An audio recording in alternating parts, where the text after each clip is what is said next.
Hey, I'm Renata Jones, and I'm here today to walk you through how to use your new business owner planner. First things first, it's going to be the 2025 calendar. So, what you're going to see first thing is your 2025 calendar. Then we're going to talk about the target market. And so if you attended the masterclass already, we talk about this in the class. And I ask you, who is your SAM? And by SAM, this is a reference to your audience. And I get this reference from Jade Beeson, who's the owner of the Creator Project. And she's a YouTuber that teaches small business owners such as myself how to leverage social media and YouTube channels to advertise and market their business. So as a part of this, she always asks us, who is your SAM? Who is your target audience? Who are you actually talking to? And this is important for business owners as well as digital creators, because if you're creating content or you're creating products or services, you need to know who you're actually marketing to. So as you can see in your planner, it says who's your target market, who is your SAM, and it starts with demographics. So what is the gender, age range, industry, occupation, income? So I'm going to use for this planner example my business now, which is business coaching. This is a new venture for me. I have established over 10 businesses, and now I think it's time for me to go out and actually show other small business owners such as yourself how you too can become a small business owner and a successful entrepreneur. So my demographics, you can be male, female, it does not matter, because anybody can own a business. And so therefore the gender to me does not matter. So if I was filling this out, I would put male, female, doesn't matter. Age range. This to me does not matter, because we know some of the most successful entrepreneurs did not launch a product until they were maybe 60 to 70 years old. So for mine, whenever I'm running ads on Facebook or Google, I usually put in an age range of maybe 25 to 60 to 65. So whatever that is for you, you would just go in and you would put what your age range is. Now, when it comes to industry, because I am a pharmacist, I try to appeal to pharmacists and other medical professionals, because I know firsthand we know how to care for patients, but that doesn't always mean that we know how to run a business. And so if I wanted this particular persona to be for medical professionals, I may put industry is medical. And when I'm saying medical industry, then I want to know who's the occupation. What would their occupation be? So maybe they are pharmacy owners. Maybe they are physicians, maybe they are dentists, whatever the case may be, that's what you're going to put under occupation.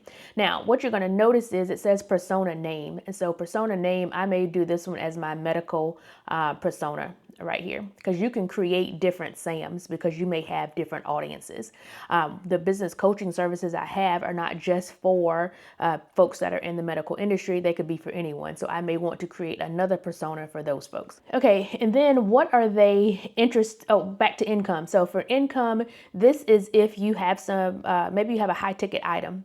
And income is important. So if you've got a ticket item that's $5,000, then maybe you want to put in a certain income level of what your target audience actually makes. I usually leave that blank. I'm of the mentality I'm not going to count other people's pockets. So you never know what people have to actually be able to afford these services if they actually want to. But that's why income is there. Feel free to put a photo or an avatar up here if you need one. Excuse me, I usually just use the persona name and go from there. Now, you want to know, what are they interested in? Okay, so what are they reading? What kind of blog posts are they reading? What kind of magazines are they reading? What kind of things are they interested in? What kind of conferences are they going to? And that would be under where they located. Okay, so that could also fit there. So those are the things that you want to ask yourself about these folks. And then what problems and pain points are they having? That is very important, because the problems and the pain points are going to lead you to what solutions you can provide to actually be able to solve their problems and pain points. What else is your SAM buying? So that's important, because maybe wherever your SAM is buying, whatever your SAM is buying, maybe it's something too that you can develop to add on to what you already have. Or if you know what they're buying, that may also tell you where they're buying it from. So therefore, maybe you need to put your product or service in that same area. So these are just things that I want you to start putting onto paper. Where are they located? Are they located in the US? Are they located just in a certain region? Do you only want to service the ones that are in your region? So where are they actually located? all of these things are going to be able to help you when you're running ads, because when you can get clear on your audience, you know how you can run ads. So they'll ask you, what's your demographics? Where do you want to advertise at? Also, when you're creating your social media content, knowing who your audience is, knowing the answers to these questions will allow you to have insight onto what content you should actually be generating and posting. So don't think of this exercise as just let me write down who my audience is. Be really thinking about it, because it's going to be instrumental in other areas where you can actually use this information later on for a multitude of different exercises. So moving along, product and service ideas. So now that you know what your problems are that your SAM is having, now you can come up with some solutions to solve those problems and pain points. Okay, so if you already have a business, what I want you to do on this page is dump all your products and services that you currently offer onto this page. If you are just starting out and you don't have any, write down all the solutions that you would be able to offer your SAM now that you have their problems and pain points listed, and put them on this sheet. So for mine, product and service ideas, I may want to do coaching. So I would put coaching here. I know people may want one-on-one coaching, or they may want group coaching. Other ideas is workshops, like the one we have, that like the ones that we run. Maybe you can call them master classes. Maybe I actually have a membership or a subscription, so that would be one. I've thought about that. You know, people that want some accountability, almost like the gym, you want access. So maybe you want to pay a membership fee to be a part of that community. So just write down all your product and service ideas here. You're not necessarily building out packages here. You're just dumping everything in your head that could be a possible solution to that problem. Another product and service idea for me is, some folks want to be a business owner, but they're not really sure what business they should start. So maybe I could come up with something that says, maybe you want to sell digital products. Maybe you want to get into network marketing, whatever the case may be. I could come up here and say, maybe I want to have digital products that other people can sell. Just put down all your product and your service ideas here. Then this is your business ideas. If you do not have a business yet and you're thinking, I don't know products and services because I don't even have a business idea yet, then start here. Go in here and put, what are your ideas for an actual business if you do not have one? And then I want you to do, what is the ease to implement it? So 1 being very easy, 5 being very difficult. If you already have a business such as myself, and you want to, and when you get ready to do this sheet, I want you to pull from this products and service ideas, products and services that you don't currently offer. I want you to pull some of them from here, and I want you to put them under the business ideas section. So I may put membership, and that would be my idea. And then the ease to implement. How easy is it for me to come up with a membership? And I would put that at about a 2, okay? So those are the things that you want to put on the business idea, whether you have a business already or you do not. And that's just telling you the instructions here. The cost of doing business. This is very important, okay? 10X Coaching will teach you that you spend 95% of your time on income and 5% on expenses. However, do not negate that 5%, the importance of it, because it is important. You have to know how much it is costing you to do business so that you can properly price your products and be profitable, okay? Now, the bulk of your time you are going to spend on income, because that's the one thing that you can control and it has no limit. Expenses you can only take so low, okay? You have to pay your light bill. You have to pay for your office space if you need it. You have to pay for the actual production of the product itself. Okay, so some expenses you're always going to have. So you can only take expenses so low, although income is infinite. So in here, I want you just to put what your expenses could be. So for mine, I run ClickFunnels. So I would have my ClickFunnels here as an expense. And then how much is my ClickFunnels costing me per year? And then is it one time or is it recurring? So I would put an R. So you want to write out all of your expenses.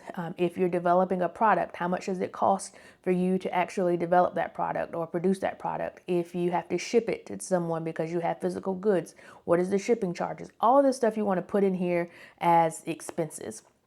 Now, once you do that, I put down here, this is very important to know what it takes to run your business.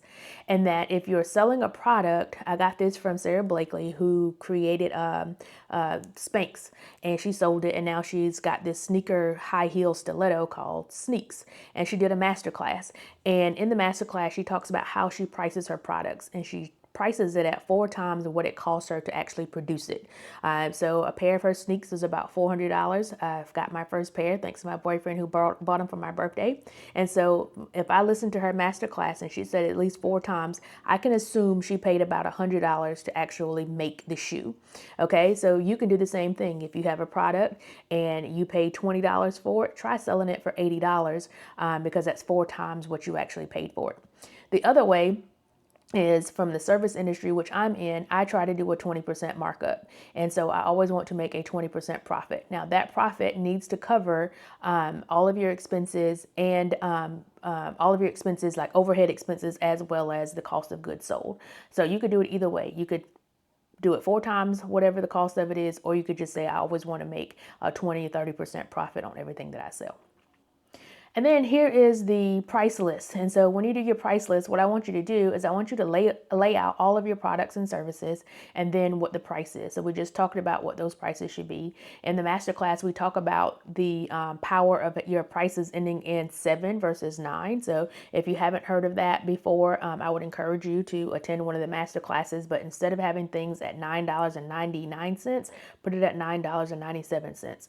It's just a perception that it's lower cost if it ends in 7 and it's more positive than if it's at $9.99 and people don't round up. Okay, so lay out all your products and services and your prices.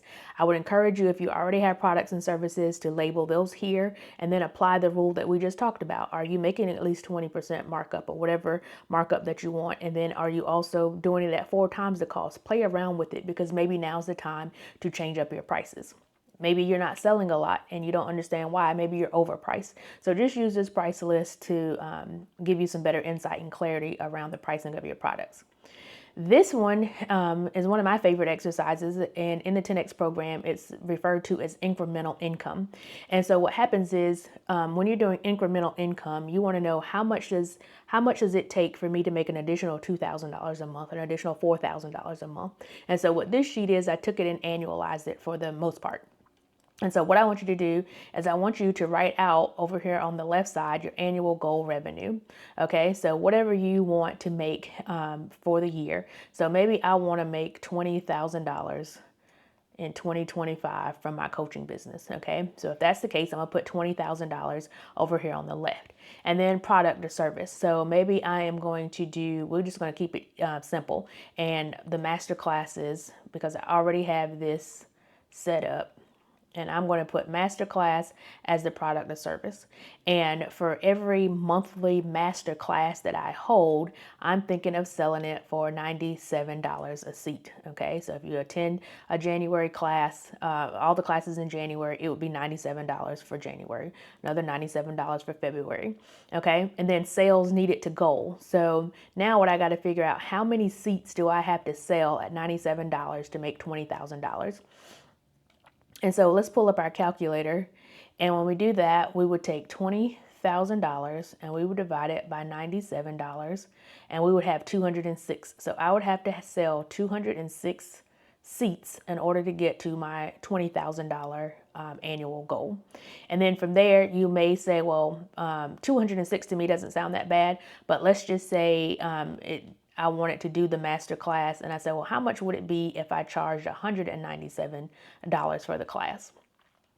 And so then you just repeat it, and you would do 20,000 divided by 197, and now it's about half, which is 101 people. And so that's real good. But here's what I want to advise you of. Price is never the issue, okay? And so this is another 10X principle. Price is not the issue, it's value. So I know what products and services that I offer, and I know that my masterclass is sure enough worth $97. My masterclass is also worth $197. That's the value I know for sure that the masterclass is going to bring. If you are looking at this yourself and you're like, okay, $80 for my product sounds great, it's worth $80. And then you're like, well, could I sell it at $160? But you know it's not worth $160, or you have competitors that are offering it for less and it seems reasonable in the market, then maybe that's not the way to go. However, what you can do is, how can you add value to what your product or service is in order to offer it at an increased price? What I don't want you to do is just to go in here and say, ooh, if I could sell this at $497, I only need 20 people, I'm gonna try and go that route. That's not what you want to do.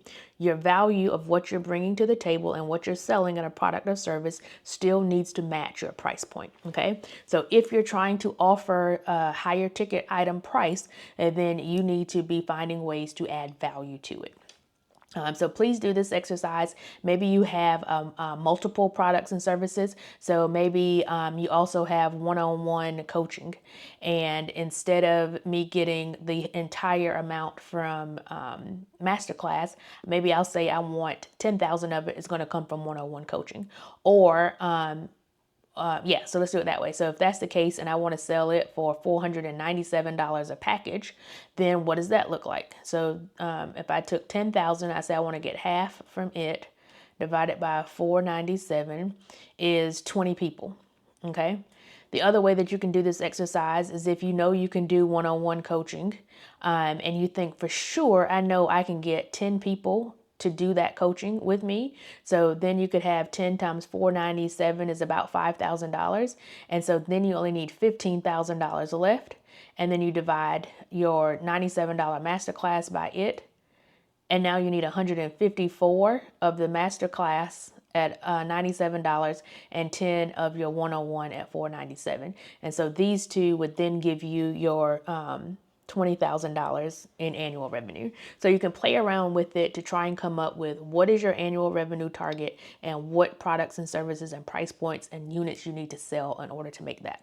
Keep all this in mind because we're going to come back to it. Here's your product planner. So if you do not have a product already, or you're in the making of a product, this is where you're going to actually plan out what that product is. So my name of my product is for sure Masterclass. And I have all this written in a notebook. A lot of my stuff I write down and then I come back and put it into a tool such as this. When am I releasing it? I'm releasing it January 2025. I have specific dates. I already have the actual kickoff already set. And then the platform, I am going to use Zoom is going to be the platform to actually host all of the master classes. The cost, I already know it's $97 per month, so I would put that there. The revenue, how many people do I want? So for me, I don't want to have any more than 20 students, okay? Because I want to make sure that I can provide the value and the time and the attention to those 20 students. So we would pull up our calculator again and we would put 20 times 97 and I'm looking at 1940. So 1940 is the revenue that I'm looking to make in 1 month for if I got 20 people in the class. Am I going to offer a discount price? Maybe right now, no. But if you are going to offer, say, if you finish listening to this video and you enter in the code video, you get 10% off, then you would put that here. I don't have that going on right now, but if that's the case, would you put there? And then your description, what does that look like? And so for mine, we're going to have 2 workshops per month, and they're going to be every other week. And then I'm going to host that same workshop, and that bi-weekly workshop is going to be held on 2 different days. So one on Thursday evening and one on Saturday morning. So if you can't make the Thursday evening class, you can make the Saturday morning class, vice versa. And then in the next 2 weeks, we'll do a separate class. So you have 2 classes per month, going over something, going over one of the curriculum items. And then there's also going to be a bonus workshop every single month, okay? And that'll be on a Saturday or a Thursday or Tuesday or whenever. I already have it all laid out. So this is what you would put in your description. Your materials needed. So I know for sure I need a Zoom account because I'm hosting it all by webinar. I'm using Zoom. And so I would need a Zoom. I would need my business coaching materials. And I've already pulled those out from Cardone University and the 10X. So I would put all that here. And then what are your to-do lists? So I had to schedule the actual Zoom webinars. I had to make my ClickFunnels account. So I've got to be able to market so people can actually join. So all those things that you put on your to-do list. And then any notes that you have down here. Product evaluation. If you already have products, you want to go and say, what is your top selling products? What are your low selling products? Do you have any new product ideas? I can do the same thing with this business coaching. So maybe after January, I'll look retrospective and say, hey, did I get 20 people to join? And then did I get 20 people to join just the classes? Did I get people to do one-on-one? And you just reassess this as you go along.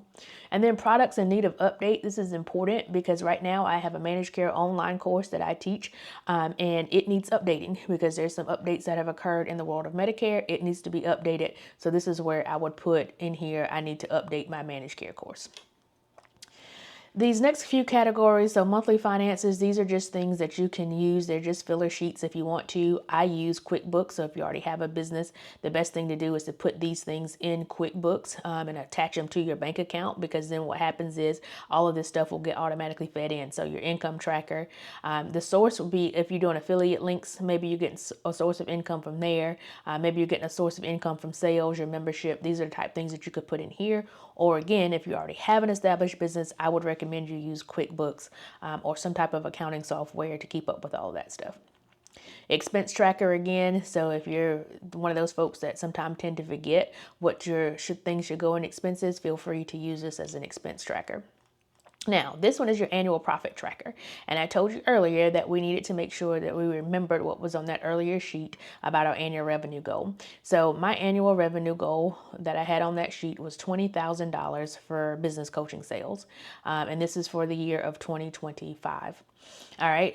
In order for you to meet your annual revenue goals, guess what? You have to meet your sales targets. And so what happens is this is something that you can look back at retrospectively. And you can say in the month of January, how many total number of sales did you have? Okay. So if I only have 10 people to sign up, I'm going to put 10. Total revenue then at $97 would be $970. And then it says profit. Okay. So my expenses and my overhead should be fairly low for this. It's my Zoom subscription, it's my ClickFunnels account, that kind of thing. So I would put all that in, because remember, you're going to annualize it and you're going to divide it out by 12 and you know what your expenses are. So let's just say ClickFunnels, 1,200, that's $100 a year, a month, Zoom. So let's just say that my expenses are about $200 a month, minus this $970 is $770. Now you won't have to guess, because you'll actually go in and do these exercises and know how much this stuff costs. Goal revenue. So what is going to be your goal revenue? So remember earlier,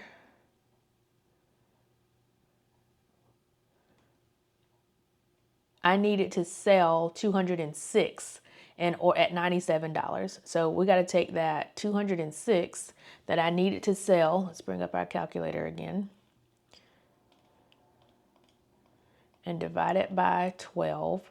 So I needed to sell at least 17, and then 17 times $97. So my goal revenue for the month should have been $1649. Goal met? No, because my goal revenue is $1649. My total revenue is $970, so that is no. And then you want to put how much you missed it by. So that would be $1649 minus $970. I missed it by $679. And I would encourage you to take it a step further and say, how many sales did I miss that by?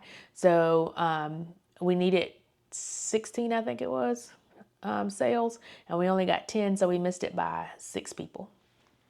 And so this is how you can keep track of, are you meeting your actual goals? The reason I use goal revenue instead of profit is because you remember your expenses can change, but your revenue is what is infinite. Okay, so you can make as much income as humanly possible, and so therefore I want to use revenue to revenue versus profit, because as you increase your sales, your expenses may stay the same, they may change, they may fluctuate, but again, income can keep growing. So that's why we use revenue instead of profit. All right, and then at the end, it has a total, so you can actually total all this stuff out. Now, remember this button up here in this blue circle. Make sure you're hitting your sales targets, because if you're not hitting your sales targets, you will get to the end of the year and you will have a negative number and you will not have met your goal. Now, If you're not meeting your goals, or if you are meeting your goals, great. But if you're not meeting your goals, why not? Okay. And this is where this comes in handy. How much time are you spending in your business? And so just take a week and just say on Monday 1/2/25, I sat down and I scheduled all of my Zoom webinars, and that took me 1 hour. Okay. Then on 1/3 the next day, I went in and I created some ads, and I'm not that great at ads, so maybe that took me 2 hours. And then on 1/3, I also went in and I made some phone calls. But I only took 1 hour and made phone calls. Write all this stuff out. See where you're actually spending your time. And here's the questions I want you to ask you. Am I spending enough time on my business? If you're only spending an hour a day in your business, is that enough for you to actually reach the target revenue that you want? Are there tasks that you're spending too much time on that aren't leading to sales? So are you spending time on tasks that don't really lead to sales? So a lot of times people overthink things. They sit there and they detail and they write things out and they write things out and they never execute. Number 3, are you spending enough time on things that are leading to sales? So are you actually implementing these things? Are you getting your strategy in place and actually executing? Are you doing things like doing phone calls, doing follow-ups, doing email, doing social media campaigns, things that get you seen in the market so that you can actually get more leads, which then turn into prospects and then turn into customers? So are you filling your funnel? And then 4th, is there any task that may be better delegated for someone else to do? So if you know it takes you a very long time to go in Canva and create social media posts, should that be something that you go and get a freelancer from on Fiverr and have them do it? Or should you go out on Etsy and purchase like a bunch of the real templates where all you have to do is go in and plug in your own pictures or plug in your own text? So those type things, what can make it easier for you to not spend so much time on a task, especially if that task is not leading to sales? And then marketing productivity. How many did you do today? Okay, so take this as an exercise and literally ask yourself, how many calls did you make today? How many emails did you send out? How many social media posts did you do? How many follow-ups did you do? Social media comment replies. Are you engaging with your audience? And then your reflection notes. And so here's our funnel. And so we have leads. And so you have to fill the top of your funnel. So we have the leads, and then your leads, as you market to them, can become prospects. And then your prospects, if you continue to operate in the correct sales cycle, which we talk about in the masterclass, then that leads to customers, which of course leads to money and revenue. I would even go so far into this one as to put how many calls am I targeted to make today. So if I'm going to make 20 phone calls today, and then how many did I actually do today? Okay. And so you can break this up at your productivity to see what your targets are. Again, it goes by goals. What gets planned and measured gets done. Okay. And then how many did you actually do? All right. And this has also helped give you some great wins. So, if you set out to to post on social media 5 times across 5 different platforms and you did it, then that gives you a boost of confidence because you actually met a goal. All right. And then here you just have reflection notes. So what could you have done better? What did you do very well? That kind of thing. And remember, this is a 10X principle that marketing is senior to sales. No one knows to come and buy from you if you are not noticed in the industry. If you're not posting, if you're not telling people what you do, if you're not telling people about your products and services, how do you expect to get sales? So always remember, marketing is senior to sales. And then we have your brand planner. So if you do not have a logo yet, if you do not have a vision for what your logo should look like and what your brand should look like, I would encourage you to take some time to do that. This color palette is very important because you want all your colors to be the same. If you need some help, I've got the Canva color wheel link down here. Go into it and it will tell you what colors cause people to have certain reactions and then which ones complement one another.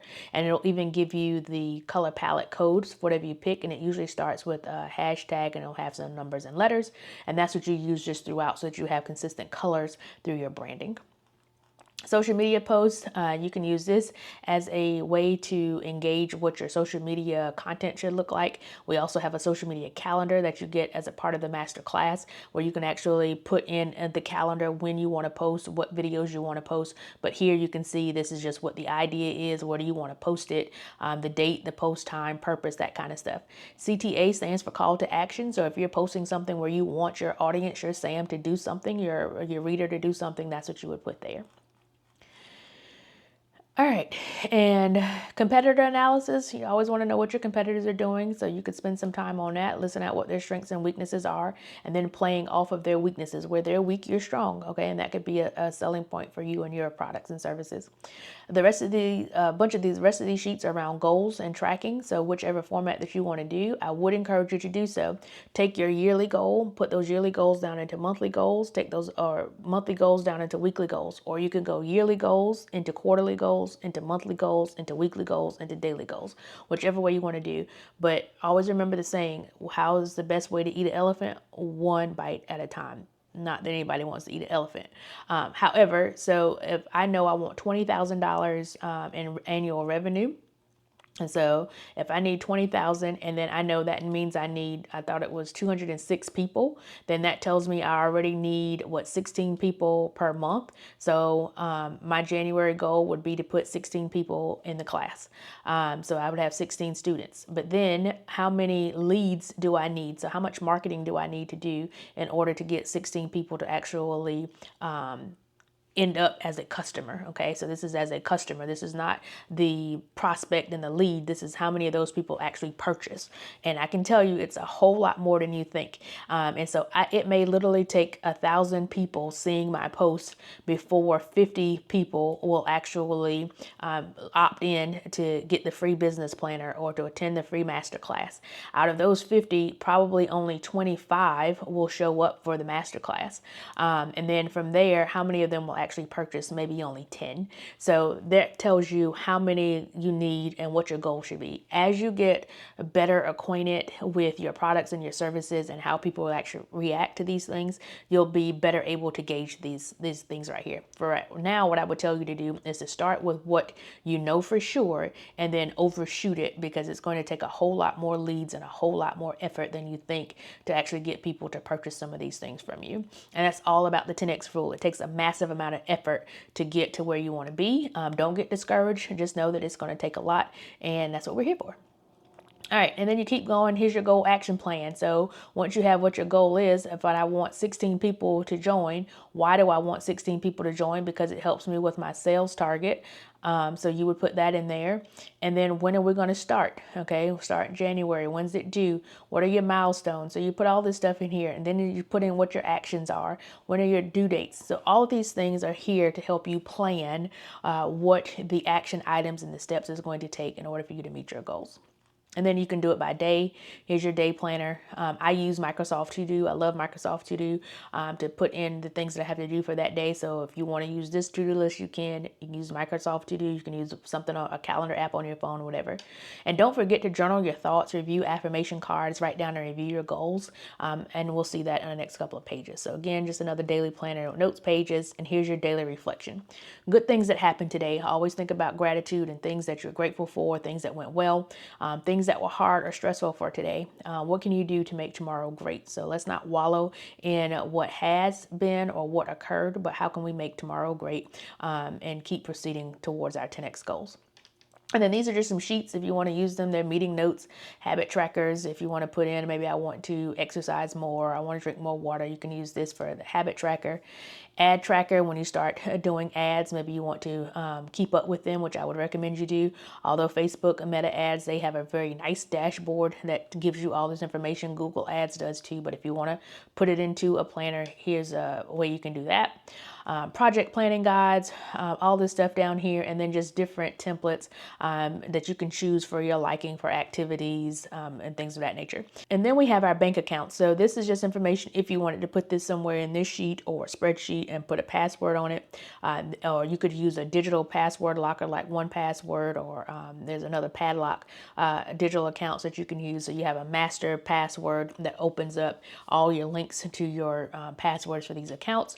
I would encourage encourage you to put this stuff somewhere. So you need to know your bank account information, your credit cards, that kind of stuff, and then your password log. Passwords are everywhere.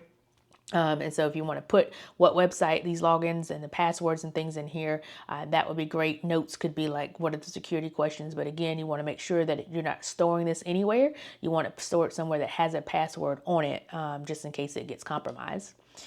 And if all possible, of course, everybody's always doing MFA, multi-factor authentication. So make sure you have those things in place. And then these are just other template sheets that you can scroll through and use at your own leisure. But the bulk of the things that have action items for you to do are at the top. All right, so that is the end of how to use your new business owner planner.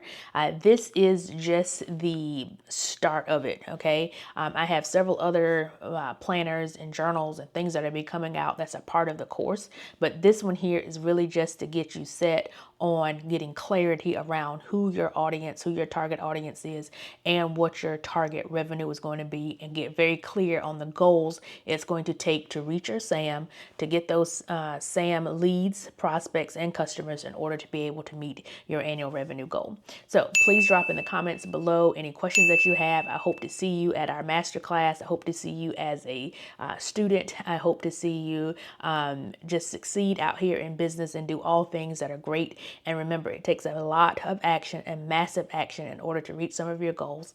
So go out, be great, be 10x great, and I'll see you in the next video.